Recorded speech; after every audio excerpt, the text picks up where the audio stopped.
I came on stage with my music and my shoes and that, smiled at them, walked over to the pianist, and as I was walking across the stage, I heard this voice going, "Too dark!" And I thought, oh, they want some more light. And I gave the music to the pianist, and they went, "Too dark!" And the pianist said, "They're talking to you." I said, "Me?" He says, "Yeah, too dark." And that was it. I never opened my mouth, I never sang, I never danced.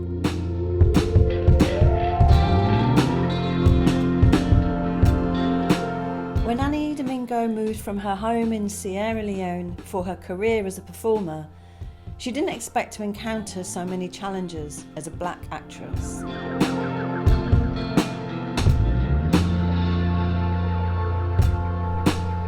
This is Writer's Mosaic, What We Leave We Carry, the series that tells the true life stories of migration to the UK.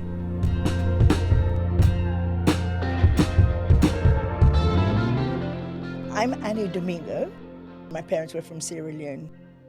I was very, very vocal, apparently, when I was about 3.5, 4, because I was in the nursery. And as they do, it was at one time, it's time for you to have a nap. And so they put down all the mats for the children to lie down and have a sleep. And I wouldn't let them. I kept saying, "We're not dogs, we're not dogs." And I wouldn't let them sleep at all. And I made such a fuss that after about a week, they got one of those the army camp beds that fold up. So my first rebellion at 3.5 was that we were human beings. We were not supposed to be sleeping on the floor, you know. So I got known for being rebellious. And I started acting when I was still in primary school. I still remember my first part. I was playing a little boy, and I had a red polo neck t-shirt and my brother's pinstripe shorts. And I can remember doing that, and I had a little speech, and I can remember standing in the front of the stage. It was all outdoors because it was hot, and sort of seeing the sea of faces. And then I said something, and they all laughed.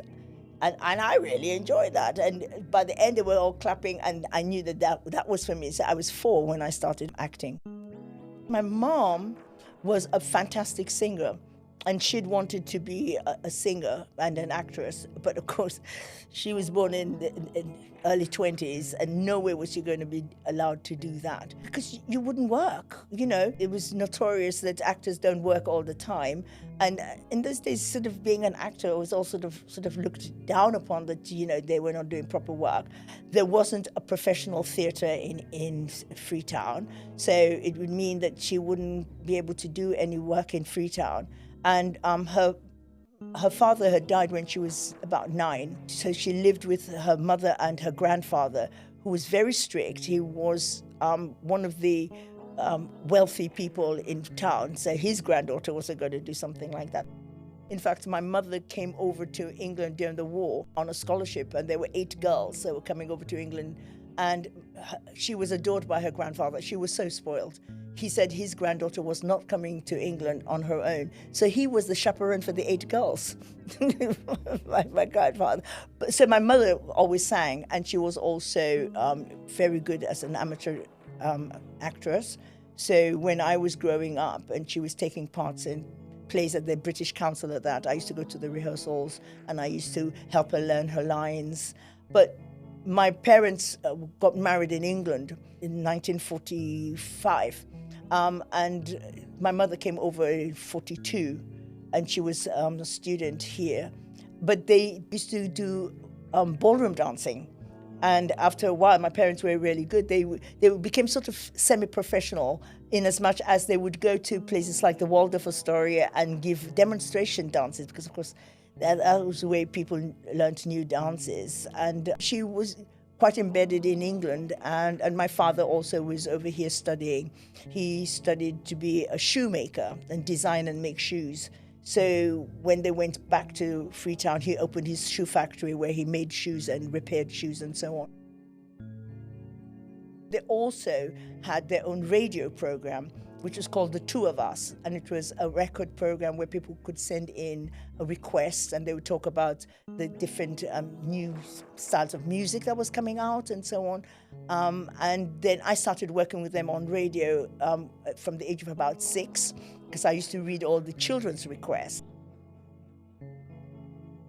When I was about 12, we got television in Freetown, and my parents then had their own program teaching ballroom dancing on television.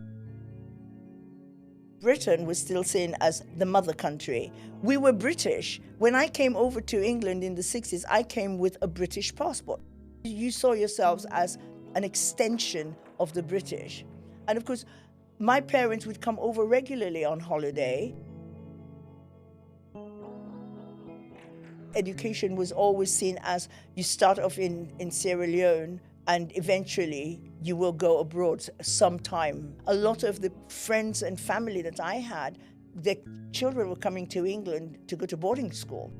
My parents wouldn't allow us. They said, no, we could come abroad for our university, but we had to be grounded in our education and our knowledge of Sierra Leone.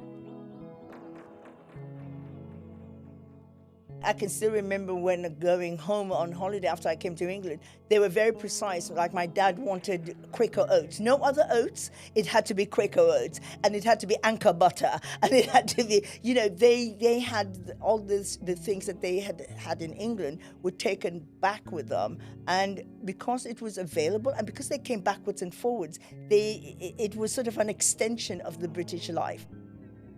We listened to World Service. When television came, it was all very, very British.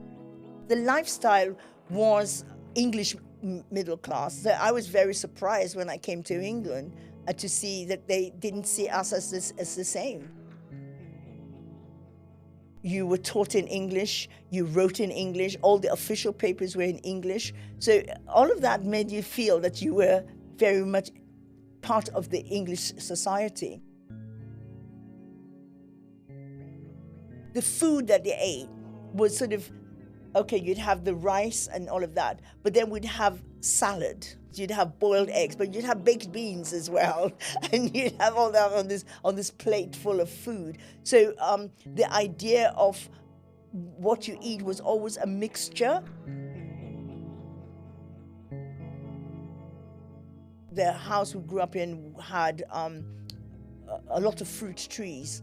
So we had lots of bananas and mangoes and avocado pear and pineapples. And when I first came back to England, I would forget to buy fruit because I was so used to going and getting it or sending somebody to get it. And that was the other thing. You had quite a lot of servants, you know, and we would have a houseboy, you'd have the nanny, you'd have the cook, you'd have the gardener, you'd have the driver. And it wasn't unusual for a fairly ordinary family to have 3 or 4 people working for them. I left when I was 17. All my life I'd been wanting to do theatre. I'd found out that a friend of my mom had been to Rose Bruford, and she was one of the first black people to go to Rose Bruford, and they did a teaching diploma degree. And that's how I persuaded my dad that I could go and I would train as a teacher and so I could come back and teach. But there were 6 months that my father and I didn't speak. He said, "You're not doing it," and I said, "I am." So, you know, until we had this sort of solution of going and getting a teaching degree, then that was sort of acceptable. I did not come over for an audition. All I did was to send a tape doing a Shakespeare and a play. It's so long ago. It was on a Grundig, reel to reel. I was able to get a full scholarship from the government because I'd had one of the top results in the exams. And so that's how I came to England to do drama. My sister, who's 4 years older than me, was iridescent with rage because she said, "I'm older, she can't leave before me." So there was this emotional thing going on. She got a scholarship to go to Canada instead to study. And I said that I wanted to come to England by boat. I wanted that whole experience. And I persuaded the governments to change from a flight at the last minute to I can be very persuasive. And I came on the Oriole. My sister then persuaded them for her to fly. So I left on the Saturday, which is a 9 days journey. My sister left on the Sunday by flight so she could get to England before me. And so she was able to meet me when I came to England before she went on to Canada. So there was this emotional thing from my parents that they were losing their two daughters, one after the other. It was 1967.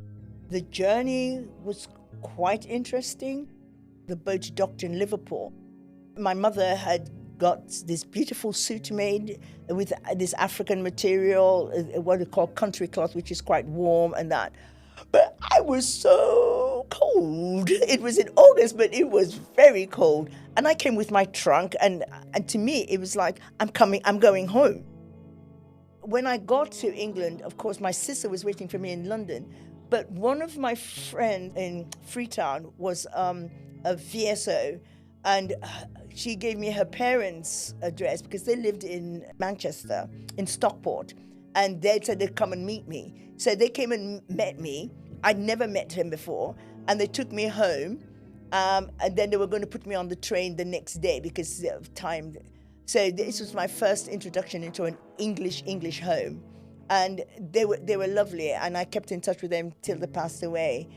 So they sort of looked after me, and they put me on the right train and all of that. And then my sister met me in London, and I can remember going, and we were staying at somewhere in Earl's Court and seeing these houses and thinking, how do you find your way? Because all the houses look the same. And my sister said, you count the lampposts. So, after 4 lampposts, that's where you're going. Then, of course, she went off, and I had to go down to Sidcup, which is out in the countryside by the lake. It was a manor house. It was completely different. I stayed we had a flat that we were going to share with 4 other girls.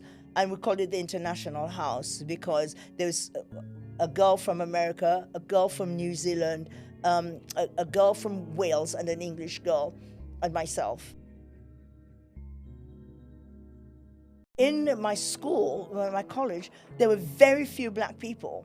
So at that time, the policy was about one boy and one girl in each year. And the year above me, there was only the boy. The girl had left.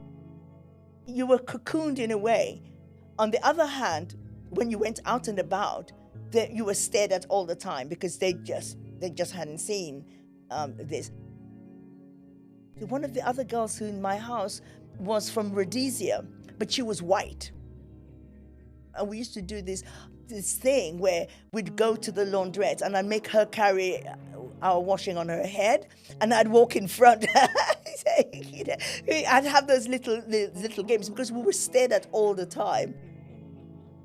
But it was a bit scary because I remember that was when the first time somebody swore at me and called me the black bastard. And I did not even know they were talking about me because I wasn't used to being defined by my color, and it was somebody, Lydia, who was with me, said, she's talking about you. I went, me? And it was a shock of being that racism being in your face. I navigated it I learned to choose your battle. You can't reply to all of it. You can't stand up to all of it because you'd be exhausted after a while. When I found different ways of dealing with it. Sometimes with humor. I know that one of the things that people used to want to, by that time, of course, you had an afro. I had a wonderful afro, and people wanted to touch it. And I remember this guy going to touch, and I said, "Stop!" And he went, "What?" I says, "If you touch my hair, you have to marry me." And what? I says, "Where I come from?" And his hand was like, oh no. So you found different ways because you couldn't always hit it face on. And there were times when you were, no, that's unacceptable. So that's how I dealt with it. In a way, it was slightly different for me because I was in a community, being within the college, and we were all doing something to do with drama, and we're doing that. And also, I worked all the time I was at college. They didn't know about it. I was coming up every weekend to the Bush House. So I was seeing my people. I was able to talk to black people. I was doing black plays. We were doing plays by Wole Soyinka and Yemi Ajibade and so on. That connection between being here and being there was quite strong in a way that I wasn't, although when I was at college, I was isolated. Because I came up practically every weekend, that isolation wasn't so much. But you did notice certain things. I remember the first Christmas, I'd been there for a term, and everybody in the house had gone off. No, before that, I remember the day I woke up and everything was white. And I was calling for the girl from New Zealand. I said, Dommy, look, it snowed. And we raced downstairs and we were prancing around, sitting in our nightwear, gathering up this and squeezing it. And the girl from England and Wales, they were killing themselves laughing. I went, what are you laughing at? And they said, that's not snow, it's frost. We did not know the difference because it was white. I was the only one left in the flat. They'd all gone somewhere. And it was the first time I felt really lonely, because up till then I was so busy with college and so on, or work. I remember buying a pack of balloons and blowing them up and sticking them against the wall and trying to make it look Christmassy. We had a kitchen. I'd bought a small chicken. I was going to cook and everything. And I went into the town and I bumped into the principal. And he says, what are you doing here? I says, well, he says, are you on your own? You're not going? He says, you can't be on your own for Christmas. You must come to us for Christmas dinner. I thought, oh, fantastic. I'm going to have a proper English Christmas dinner. Duly arrived, very welcoming, very happy. We got to the table. He didn't tell me that they were vegetarian. So out comes the nut roast. And I'm thinking, so where are the other things? And I made my excuses, pretty sharpish, got back and cooked my chicken and ate it at 10 o'clock that night. That was my first Christmas. There was colorblind casting to a certain degree, but not for the lead roles. And I can remember I did Noel Coward, Blithe Spirit, and I played the maid who comes in, and in fact, who is the one who the ghost comes through. And I did it up at Leicester. There was a hoo-ha about there were no black people in England. Why would they got this black girl playing? I'm going, you're so stupid, because again and again, people don't think that there were black people, let alone black servants, let alone black anything, until Windrush, because that's the history that they see in schools. And then I've done plays where you played the nurse. Well, people are used to seeing black nurses.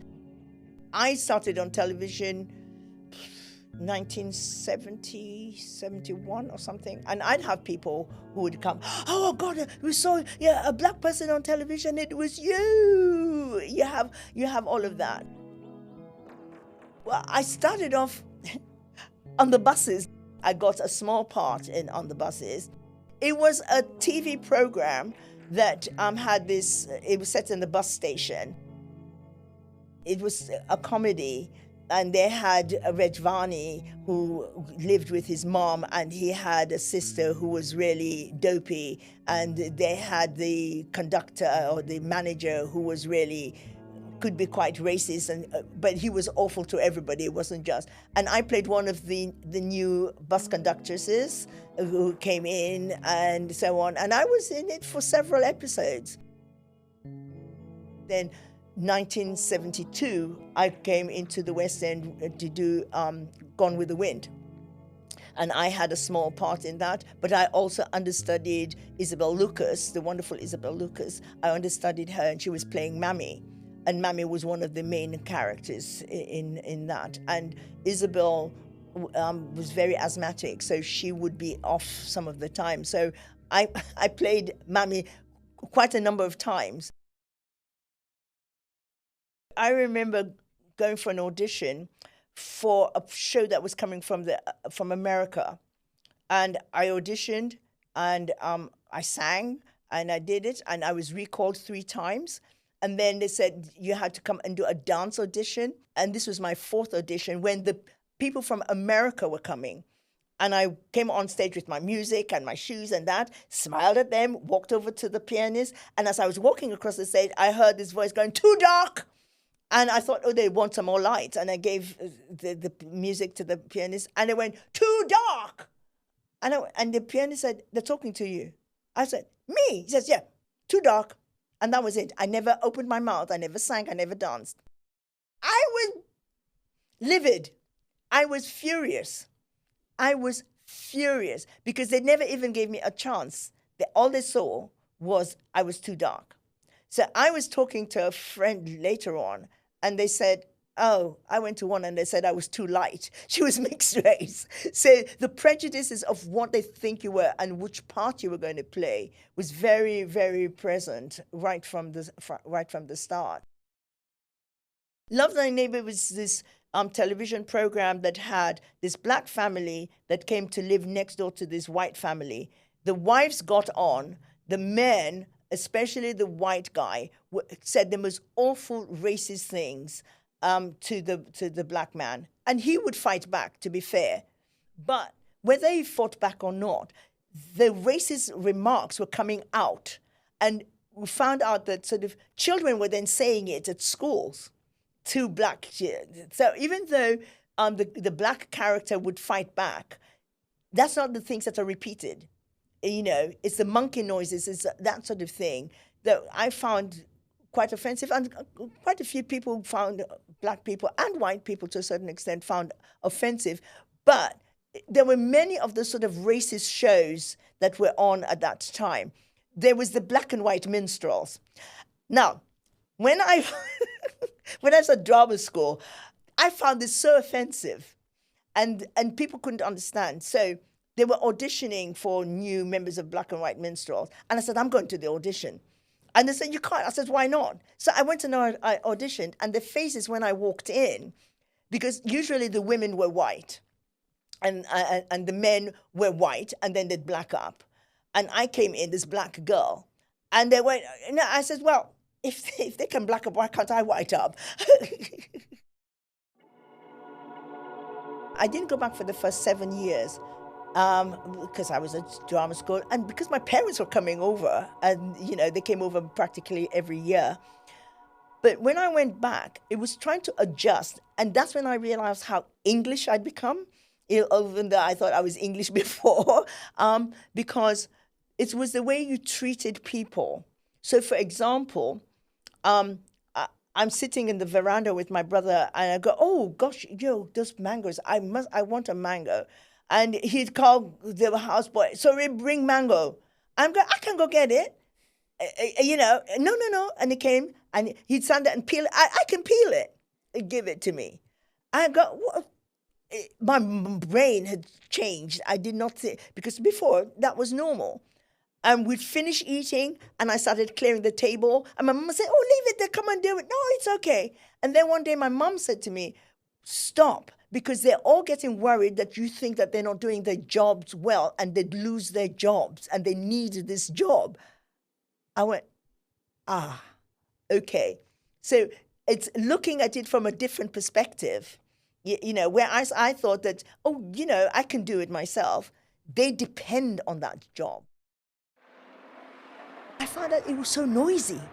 I remember one day I'm standing in the street and I covered my ears because I'm used to the quietness of England, and because they were tooting their horns all the time, and people were shouting, and you cross the road, it's at your own, and they didn't seem to have anything to do with the lanes. And I think, how are there not more accidents?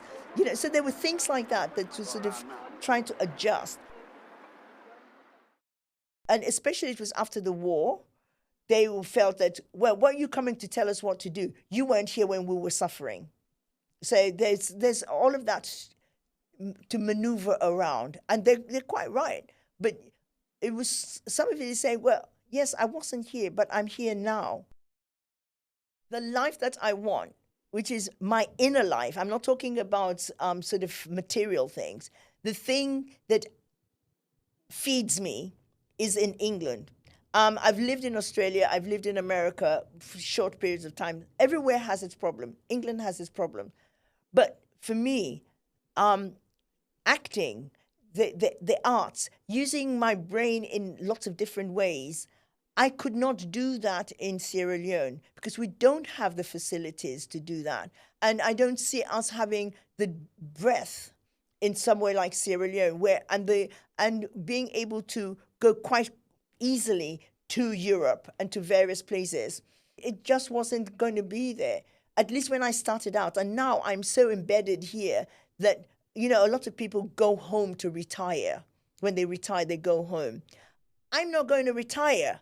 So, I see myself, I'm now 75 and I'm still going strong. So maybe when I'm 95, I might go home. But, and this is that thing about the word home, because although when I was there, for a long time when I was a child, I saw England as home, that gradually became that Sierra Leone was my home, especially Freetown. And now I have two homes. I'm at home in England and I'm at home in Sierra Leone, but only to a certain extent because things have changed so much.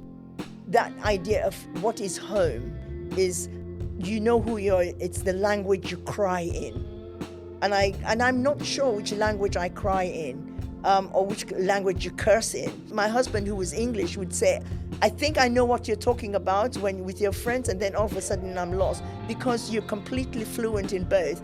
We slip into a different language and backwards and forwards without a thought. And so I think that's how I see home. I flow between the two with no break, and I'm fluid between my homes.